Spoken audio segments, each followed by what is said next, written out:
প্যারামেডিক্যালের counselling চলছে। তোমরা ভিডিওতে দেখতে পাচ্ছ আমার কোচিং সেন্টারের সমস্ত স্টুডেন্টরা কাউন্সেলিংয়ের জন্য অপেক্ষা করছে। কাউন্সেলিংয়ের জন্য কত স্টুডেন্ট বসে আছে। প্যারামেডিক্যালে কাউন্সেলিং কলকাতাতে হবে, SMFWB অফিসে কত ছেলে মেয়ে বসে আছে তোমরা দেখতে পাচ্ছ। এখানে এইভাবে তোমাদের কলকাতায় যেতে হবে, গিয়ে বসতে দিবে প্রচুর ছেলে মেয়ে, প্রায় 5 থেকে 7 হাজার ক্যান্ডিডেট এরকম বসতে দেবে, এবং গেটের বাইরেও প্রায় আরও 5 হাজার ক্যান্ডিডেট থাকবে। প্রত্যেক দিন 5 থেকে 10 হাজার ক্যান্ডিডেট কাউন্সেলিং হবে।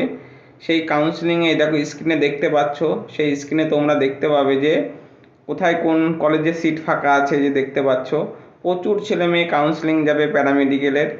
ভালো টেট ভালো কলেজ পাওয়াটাই সব থেকে বড় ব্যাপার। তো প্যারামেডিক্যালের কীভাবে কাউন্সেলিং হয়, কীভাবে অপেক্ষা করতে হয়, গোটা দিন লাগে কাউন্সেলিং করতে। এই যে সব ছেলেমেয়েরা চান্স পেয়েছে, আমি তাদের ভিডিও তোমাদেরকে এখানে শেয়ার করলাম।